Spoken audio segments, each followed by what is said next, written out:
Ah, tout de suite quand ça parle de cul, il y a du monde, hein. Bonjour à toutes et à tous mes enfants et bienvenue dans ce nouvel épisode de Problexo. Tu l'auras compris, aujourd'hui nous allons parler de cul. Parce que soyons honnêtes, c'est le sujet le plus intéressant du monde. Pour réaliser cette vidéo, comme d'habitude, je vous ai demandé à toutes et à tous sur Instagram de venir me raconter via message privé quelles sont vos questions autour de la sexualité, quels sont vos problèmes autour de la sexualité. Pareil, hein, c'est un sujet rassembleur. Il y a toujours du monde pour répondre à l'appel et c'est tant mieux, alors c'est parti. Alors, on va commencer avec un sujet polémique. Enfin, je sais pas si ça va faire polémique, mais parlons-en dans les commentaires de cette vidéo parce que moi je découvre quelque chose. C'est Gertrude qui me dit: Hello, j'espère que tu vas bien avec ce temps hivernal. Je te cache pas que moi le temps hivernal c'est pas mon truc, mais bon. Moi c'est simple, j'ai la phobie de l'orgasme et une amie à moi aussi. Et c'est un sujet dont on ne parle jamais. As-tu des conseils?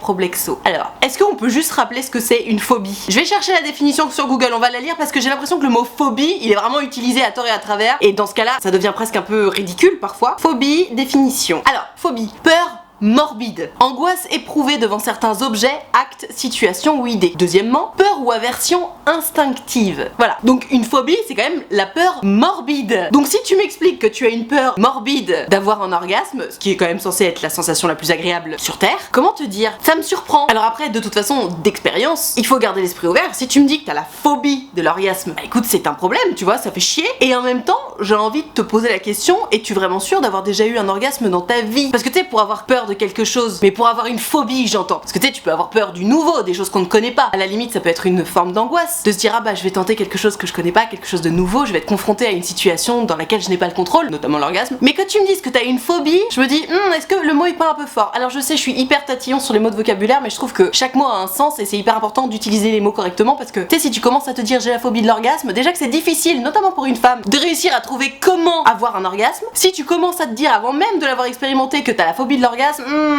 tu risques de mettre encore plus de temps à le trouver. Donc moi Gertrude, écoute, moi je découvre ce concept d'avoir la phobie de l'orgasme parce que si tu veux, instinctivement, j'aurais plutôt tout l'inverse de la phobie à l'idée de l'orgasme, tu vois. Je me dis, encore une fois, c'est quand même censé être une des sensations les plus agréables sur Terre, et coupler l'orgasme et la phobie, je me dis, oh, quel dommage, quel gâchis. Donc vous savez quoi, je vous laisse en discuter dans les commentaires. Moi honnêtement, je découvre ça, et tu as donc mon ressenti à froid, puisque là vraiment je tombe des nues, je découvre. Mais tu sais quoi, je vais y réfléchir dans mon coin, parce que c'est intéressant quand même. Je lirai les commentaires sous cette vidéo, et peut-être que dans une prochaine vidéo, si le sujet se représente, et ben j'aurai un peu plus de choses intéressantes à dire, mais là, c'est une découverte. Pardon, je rigole, mais c'est mignon. Gertrude elle me dit: Hello Nad, ça fait 2 ans que je suis avec mon copain, j'ai 18 ans, donc c'est mon premier vrai copain et la seule personne avec laquelle j'ai eu de l'expérience sexuelle. Tout va de mieux en mieux, au début c'était pas la folie, mais maintenant on se connaît bien, on se fait cliffer, etc. Mais quand j'ai mes règles, je n'arrive pas à lubrifier normalement et ça me fait mal, alors que j'ai une libido d'enfer à cette période-là. Entre parenthèses, enfin tout le temps en réalité. Donc c'est plutôt frustrant, jusqu'à carrément regretter. Alors je sais pas ce que tu regrettes du coup, mais lui n'a pas l'air de s'inquiéter beaucoup pour moi quand je ne vais pas bien après l'acte. Ou ça c'est pas bien ça. Je lui en ai parlé, mais il me dit tout le temps qu'après il est fatigué, qu'il sait pas quoi faire dans ces moments-là, donc la seule chose qu'il trouve à dire c'est ça va passer, puis il dort. Est-ce que c'est normal? #Problexo. Alors, personnellement, je pars du principe très simple qu'il n'est jamais normal de ne pas s'occuper de la personne qu'on aime lorsqu'elle ne va pas bien. Donc à partir de là, non, moi je trouve pas ça normal. Il y a d'autres gens qui vont trouver ça normal. Après, je sais que nous sommes des êtres humains faibles par définition, et c'est vrai que après un orgasme, naturellement, on est rempli d'hormones, de dopamine, je crois. L'hormone du plaisir, c'est ça, hein. Et bam, ça te casse, et à ce moment-là, t'as qu'une envie, c'est dormir. En tout cas, beaucoup de personnes sont comme ça, notamment ces messieurs, soyons honnêtes. Donc si tu veux ton Alphonse après une bonne partie de jambes en l'air, je me doute bien qu'il a besoin de dormir, en tout cas que son corps dit dors, dors, dors, dors, vas-y. Mais tu sais, il y a un moment, faut arrêter le cliché. Oui, tu viens d'avoir ton orgasme, oui, t'es content, oui, ton corps te dit de dormir, mais en fait, il y a un moment, si ta nana elle est pas bien, ou si ton partenaire ou ta partenaire en fait n'est pas bien, bah tu peux pas te permettre de t'endormir, même si t'en as très envie et que tu te dis oh là là, je suis trop bien et tout. Non, si l'autre est pas bien alors que vous venez juste de vous envoyer en l'air, c'est un devoir moral, tu sais, presque éthique, de s'occuper de l'autre. Alors j'ai bien compris qu'il dit qu'il sait pas quoi faire, mais c'est pas vrai. C'est pas qu'il sait pas quoi faire, c'est qu'il a envie de dormir et qu'il a la flemme. Ce qu'on peut tout à fait comprendre encore une fois quand t'es trop bien, que tu viens de t'envoyer en l'air, t'es en mode ah je plane et tout, et que t'as l'autre qui est en mode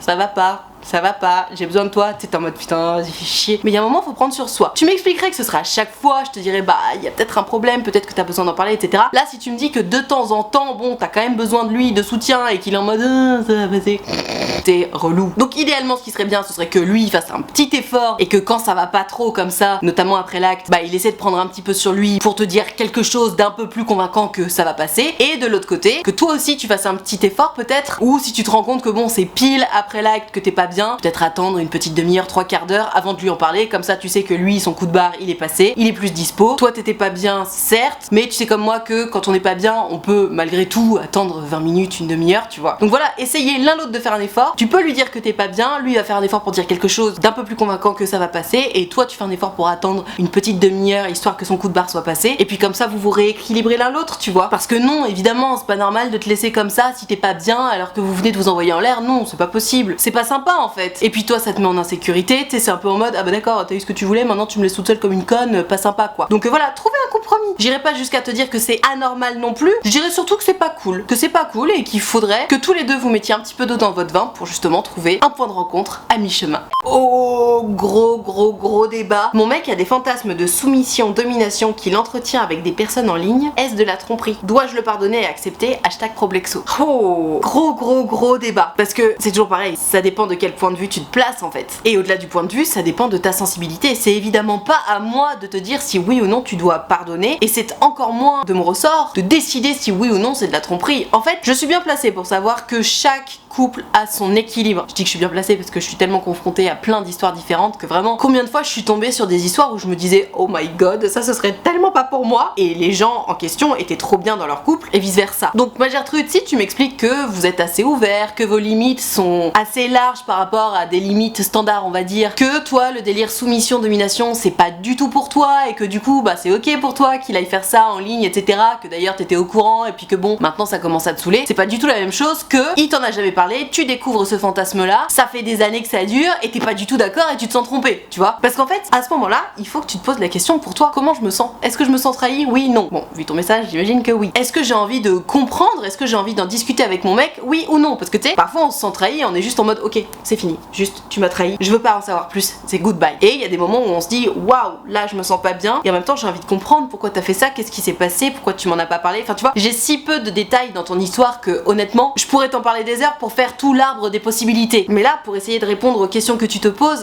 est-ce que c'est de la tromperie? Ça dépend de ta définition de la tromperie. Est-ce que pour toi la tromperie c'est forcément physique, ou est-ce que la tromperie ça peut aussi avoir une dimension intellectuelle? Typiquement, est-ce que tu considères que si ton mec tombait amoureux de quelqu'un d'autre ce serait de la tromperie ou pas, s'il n'y avait pas de flirt ni de contact physique? Et sur la question de est-ce que tu dois lui pardonner ou pas, pareil, est-ce que tu te sens capable de lui faire confiance? Est-ce que t'as envie d'en discuter avec lui ou pas? Est-ce que t'as envie en fait de continuer avec lui ou pas? Si la réponse est non, bah c'est que clairement ça sert à rien, tu vois. Mais pose-toi les questions pour toi. Personne, et encore moins moi, ne peut répondre à cette question à ta place. Ça dépend de ta sensibilité, de vos limites, de tes limites, de votre couple, de votre histoire en fait. Donc pose-toi ces questions-là pour toi, et de toute façon au fond de toi tu l'as forcément la réponse. Et souvent ce qui est très difficile c'est que on a la réponse mais on veut pas la regarder en face parce qu'on se dit ah mais en même temps je me sens pas prêt ou prête à le ou la quitter, et du coup ça bug. Mais la réalité c'est que la réponse tu l'as au fond de toi. Et attention, c'est pas parce que tu te dis non je suis pas capable de lui pardonner et oui j'ai envie d'arrêter cette relation que t'es obligé d'arrêter aujourd'hui. T'as du temps, tu peux aussi prendre cette décision dans une semaine, dans un mois, dans un an. Tu as le droit de prendre ton temps. Tout n'a pas besoin d'être immédiat. C'est pas parce que tu sais déjà maintenant que tu seras incapable de lui pardonner et que donc l'histoire va finir par se terminer à cause de ça que c'est obligé de se terminer maintenant. Souvent les gens ont très peur de ça parce qu'ils s'imaginent que c'est immédiat et que ça doit prendre effet tout de suite. Non, écoute toi et ta sensibilité et tes besoins. Si t'as envie de vous donner une chance, donne-vous une chance. Si t'as besoin de prendre du temps pour réfléchir, prends du temps pour réfléchir. Y a pas de règle. La seule règle c'est écoute-toi et fais ce qui te fait du bien. Au-delà de ça, y a plus rien qui compte.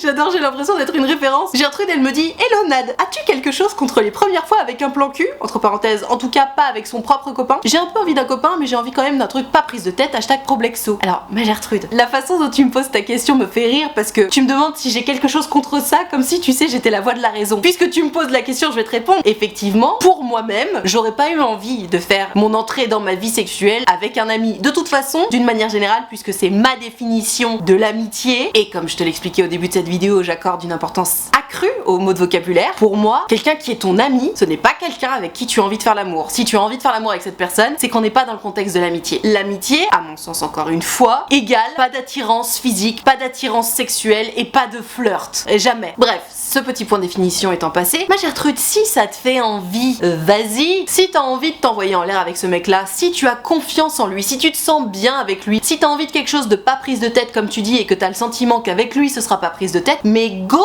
Qu'est-ce qu'on s'en branle de ce que Mamie Nadia elle pense? La règle numéro 1 dans la vie, et encore plus dans la vie sexuelle, c'est d'envoyer bouler ce que les gens peuvent penser. Ta vie sexuelle c'est ton intimité, ça ne regarde que toi, personne n'a à savoir ce qui se passe. Donc à partir du moment où t'es ok avec ce qui se passe, et c'est quand même la règle sine qua non, tout va bien. Si vous en avez envie tous les deux, et si ça te fait plaisir, fonce ma Gertrude. Tu n'as d'autorisation à demander à personne, encore moins à moi. Ce qui compte c'est que toi ça taille. Et qu'à lui aussi, bien entendu, hein. Règle number one de la sexualité, c'est consentement mutuel. À partir du moment où il y a consentement mutuel, roulez jeunesse, have fun, kiffez votre life. En revanche, note quand même bien que ton ami avec lequel tu vas t'envoyer en l'air, ce n'est pas ton ami. Et si tu estimes malgré tout que ça l'est quand même, ça ne le sera plus une fois que vous vous serez envoyé en l'air. Je t'explique pourquoi. Parce qu'une fois qu'on a couché avec quelqu'un, et d'ailleurs une fois qu'on commence un jeu de séduction avec quelqu'un, à chaque fois qu'on revoit cette personne, on a en tête ce jeu de séduction. Et on n'est plus là pour être des amis. On n'est plus là pour se soutenir. On est là parce que ça nous fait kiffer d'être l'un avec l'autre, parce que ça nous fait mousser, parce que ça nous fait vibrer. Et il n'y a pas de mal à ça. C'est juste pas la définition de l'amitié. C'est tout. Moi je me bats pour qu'on utilise les bons mots aux bons endroits. Un ami, ce n'est pas une personne avec laquelle on flirte. Une personne avec laquelle on flirte peut avoir toutes les caractéristiques de notre ami, mais notre ami n'a jamais les caractéristiques de la personne avec lesquelles on flirte, tu vois. C'est-à-dire que confiance, confidence, délire ensemble, etc. Oui, on le retrouve chez l'ami et chez le flirt, c'est juste que chez le flirt, on retrouve la dimension sensuelle, charnelle, physique, sexuelle qu'il n'y a pas chez l'ami. C'est tout, ça s'arrête là. Donc voilà, pars bien du principe que déjà, si t'as envie de t'envoyer en l'air avec ton ami, bon, encore une fois, c'est pas ma définition de l'ami, potentiellement par derrière, il est fort probable que vous remettiez le couvert 1, 2, 3, 10, 20 fois, et grand bien vous fasse. Mais voilà, aie bien conscience que lorsqu'on commence à rentrer dans un jeu de séduction avec un ami, c'est déjà le début de la fin. De l'amitié, ça veut pas dire que par derrière on va pas super bien s'entendre et qu'on va pas vivre une histoire géniale, etc. Mais voilà, ce sera plus de l'amitié, c'est tout. La question à 10 000 €. Hello Nad, j'ai 21 ans, je n'ai jamais couché avec mes anciens copains parce que je suis complexée par mon corps. J'ai peur de ne pas savoir gérer la situation et surtout je n'arrive pas à lâcher prise et me laisser aller parce que je suis toujours dans le contrôle. Comment faire pour être plus détendue et arrêter de se poser 1000 questions #Problexo. Mais alors ça ma Gertrude, j'ai envie de te dire, si quelqu'un avait la réponse, ce serait merveilleux. Tu sais, littéralement, l'idée de la sexualité, c'est effectivement le lâcher prise, se faire plaisir, faire du bien à l'autre, recevoir des attentions, etc. Mais tout ça, c'est quand même dans une bulle de lâcher prise. Et le lâcher prise, c'est un état vers lequel tout le monde essaie de tendre, mais on n'est vraiment pas tous égaux face au lâcher prise. Et le pire, c'est que plus tu vas te dire ah là là, il faut que je lâche prise, moins tu vas y arriver parce que tu seras en train de te dire qu'il faut que tu lâches prise et donc tu vas te dire à quoi il faut surtout pas que je pense. Oh putain, et bam, tu lâches plus prise. Alors, je n'ai évidemment pas la solution magique pour répondre à la question comment lâcher prise. D'ailleurs, personne ne l'a. En revanche, il me semble que tout le monde s'accorde à dire que avoir une bonne hygiène de vie, c'est toujours bon pour le corps et pour l'esprit. Un esprit sain dans un corps sain. Donc si tu manges bien, si tu fais du sport, etc., potentiellement tu te sentiras mieux. Bon, admettons. Il me semble avoir entendu et lu que la méditation c'était très utile pour apprendre le lâcher prise parce que c'est précisément l'idée. Tu sais, la méditation, tu t'assois tranquille tout seul dans un coin et l'idée c'est quand même de faire le vide. Alors faire le vide, ça veut pas forcément dire lâcher prise, mais ça veut dire quand même s'exercer plus ou moins à vider sa tête, tu vois. Donc je sais pas, tente la méditation à la limite, mais fais-le sérieusement, tu vois. Il s'agit pas d'essayer une fois 5 minutes et puis de lâcher l'affaire. Mais quoi qu'il en soit, si tu veux réussir à lâcher prise quand t'es en train de t'envoyer en l'air, la meilleure chose à faire c'est de se concentrer sur le moment présent, sur l'autre et sur soi. Et dès que tu sens, exactement comme dans la méditation, j'en ai pas fait beaucoup mais il me semble que c'est l'idée, dès que tu sens que ton esprit vagabonde ailleurs et que tu fais une sortie de route, hop, tu te reconcentres. Et c'est pas grave en fait, de faire une sortie de route et de se laisser contaminer, ne serait-ce que quelques secondes, par des idées parasites. Y a pas de problème avec ça. Faut juste se dire, ah tiens, ça j'ai pas envie d'y penser maintenant, hop là, je me reconcentre et y a pas de souci. Simplement, je pense que il faut pas faire tout un monde des idées parasites. Encore une fois, c'est normal d'avoir des sorties de route. Il faut juste se dire, oh, c'est pas grave, ok, je l'accueille et je m'en vais et je retourne me focus sur ce sur quoi j'ai envie de me focus et puis voilà. Donc pour répondre à ta question ma Gertrude, je pense que lâcher prise c'est presque un état d'esprit en réalité. Pars du principe que pour toi c'est difficile de lâcher prise, donc pardonne-toi d'avoir des idées parasites et à chaque fois que tu les as, hop, tu te recentres et peut-être qu'au fur et à mesure tu vas te rendre compte que ça fonctionne bien, que ça t'aide, etc. Et puis un jour tu vas t'envoyer en l'air et puis après tu vas te dire oh bah j'ai même pas eu d'idées parasites, trop bien, tu vois. Mais dans tous les cas, tente la méditation, peut-être que ça t'aidera. Hello Nad, à la suite de mon accouchement, j'ai peur de refaire l'amour avec mon chéri après plusieurs mois sans rien. J'ai l'impression de revivre ma première fois, j'ai peur qu'il ne me voit plus de la même manière, que faire #Problexo. Ah ma Gertrude, comme je te comprends. Le truc une fois que t'as accouché, c'est que ton corps a tellement changé et en plus si t'as accouché par voie basse, potentiellement ton intimité en a pris un sacré coup. Il y a quand même une tête de baby et un corps de baby qui est passé par ton vagin. Autant dire que ça peut faire des dégâts. Par dégâts j'entends les déchirures et autres épisiotomies, points de suture, etc. Tu m'étonnes que ça fasse flipper de reprendre une sexualité après ça. Alors encore une fois, je ne le répéterai jamais assez, la sexualité ne se résume pas à la pénétration. Donc déjà peut-être que dans un premier temps, si jamais t'as accouché par voie basse et que tu sens que là-dedans t'as pas trop envie qu'on vienne trifouiller, vous pouvez commencer par vous envoyer en l'air sans pénétration, tu vois. Il y a plein de choses très sympas à faire par rapport à ça, même si j'ai l'impression que c'est pas tout à fait ça ton problème puisque tu me dis que ton corps a changé et que t'as peur qu'il te voit plus de la même façon, etc. Ma Gertrude, de toute façon j'ai envie de te dire, les études démontrent que nous ne sommes plus les mêmes une fois avoir accouché. Ça modifie les choses dans ton cerveau. Alors malheureusement j'ai pas lu l'étude en entier, j'ai juste lu le résumé qui dit oui il est vrai, prouvé scientifiquement que les femmes ne sont plus les mêmes après avoir accouché, très bien. Ton cerveau n'est plus le même une fois que tu as accouché, tu n'es plus la même personne. Alors t'es la même personne sans être la même personne, hein. C'est comme les filtres Instagram, c'est les mêmes bases mais il y a 2-3 trucs qui sont un peu modifiés et c'est comme ça. Ton cerveau ne fonctionne plus pareil, tu as donné naissance à un enfant et tu sais il y a des trucs primitifs qui restent, hein. Même si nous sommes dans une société ultra civilisée, on reste des animaux de base et donc oui évidemment que ça change des choses dans ta tête et dans ton corps d'avoir eu un enfant. Donc quelque part la peur que tu as que ton mec ne te voit plus comme avant est tout à fait justifiée puisque de toute façon tu n'es plus la même qu'avant, ni physiquement ni intellectuellement. Mais spoil alerte, ton mec il l'a bien vu que tu n'étais plus la même qu'avant. Il le voit tous les jours ton corps. C'est pas parce que vous couchez pas ensemble qu'il voit pas ton corps, c'est pas parce que vous couchez pas ensemble qu'il voit pas les changements sur ton corps. Et d'ailleurs il est toujours là auprès de toi, c'est bien la preuve qu'il s'en fout, au contraire même. C'est hyper émouvant, un corps de femme qui a changé parce qu'il a donné la vie. Enfin on est d'accord, j'essaie aussi de penser comme ça puisque moi-même je viens de passer par là. Bien entendu que toi en tant que nana visée par toute cette société de consommation de merde, tu te dis mon dieu mais mon ventre il est plus aussi plat, mais mes hanches elles sont plus aussi fines, et tout. Mais la réalité c'est que meuf, t'es une guerrière, t'as donné naissance à un enfant, t'es toujours là, en plus t'es en train de t'en occuper, donc soyons fiers en fait, soyons fiers de ça. Et n'aie pas peur que ton homme te voie d'une façon différente, puisque de toute façon t'es différente. Et c'est toujours pareil, t'es telle que tu es, c'est à prendre ou à laisser. Mais toi, prends confiance en toi, parce qu'en fait c'est ça qui compte. Encore une fois, ton mec il est avec toi toute la journée. C'est pas parce que vous couchez pas ensemble qu'il voit pas les différences chez toi, qu'elles soient physiques ou intellectuelles. Ce qui compte là dans ce que tu me racontes, c'est que toi tu reprennes confiance en toi. C'est que toi tu te dises ok, je suis fière de moi, je suis une warrior, j'ai donné la vie, je suis encore là, en plus je m'occupe de mon bébé, je continue à reprendre ma vie en main. Tu te rends compte de tout ce qu'on nous demande en tant que jeune maman et de tout ce qu'on réussit à faire en plus. Enfin laisse tomber, la seule chose que t'aies à faire c'est d'être fière de toi quoi. Regarde-toi dans le miroir et rends-toi compte de tout ce que tu fais, de tout ce que t'accomplis. Et putain si en plus il faut qu'on n'ose même pas reprendre une vie sexuelle parce que mon dieu j'ai peur de plus être assez ceci ou être suffisamment cela, mais oh, quel enfer. Regarde-toi dans le miroir et rends-toi compte à quel point t'es une guerrière meuf. Prends confiance en toi, reprends confiance en toi. Et d'ailleurs discute-en avec ton mec. Si c'est quelque chose qui te fait peur, qui te voit plus comme avant, etc., dis-le-lui, dis-lui j'ai peur que tu me vois plus comme avant, j'ai peur que tu m'aimes plus comme avant, j'ai peur de pas te plaire autant qu'avant. Mais quoi qu'il en soit et quelles que soient ses réponses qui j'espère seront rassurantes, rends-toi compte et rappelle-toi que même si tu n'es plus la même qu'avant, aujourd'hui tu es telle que tu es et c'est à prendre ou à laisser. Ton corps il a changé, soit, mais en fait tu reviendras pas en arrière, donc autant commencer à l'assumer dès maintenant. Tu vois l'idée? Et d'ailleurs tu me dis oui j'ai un petit peu l'impression de revivre ma première fois, etc. Alors je sais pas comment s'est passée ta première fois, mais rappelons-le, c'est quand même un moment assez excitant en réalité de découvrir ou de redécouvrir quelque chose, notamment la sexualité. Donc tu vois c'est la preuve que t'es pas non plus obligé de le voir sous un angle négatif. C'est aussi quelque chose d'hyper excitant de reprendre une vie sexuelle avec la personne qu'on aime et de réapprendre à se découvrir finalement. Donc essaie de voir la coupe à moitié pleine, discute-en évidemment avec ton mec parce que c'est quand même hyper important vu comment tu te sens et prenez votre temps, prenez votre temps. Encore une fois, comme dans une entrée, une première entrée dans la vie sexuelle, t'es pas obligé de tout faire d'un coup. Tu sais, quand tu découvres la sexualité, quand tu fais tes premières fois, il s'agit pas de passer du premier bisou à tous les actes sexuels possibles et imaginables. Non, t'en fais quelques-uns, on s'arrête, on reprend une semaine, 2 semaines plus tard, etc. Enfin tu sais, on avance tout doucement. Bah là, qu'est-ce qui vous empêche de faire pareil? D'y aller tout doucement, à ton rythme, pour que toi tu retrouves tes repères, etc. Tu vois, ça peut être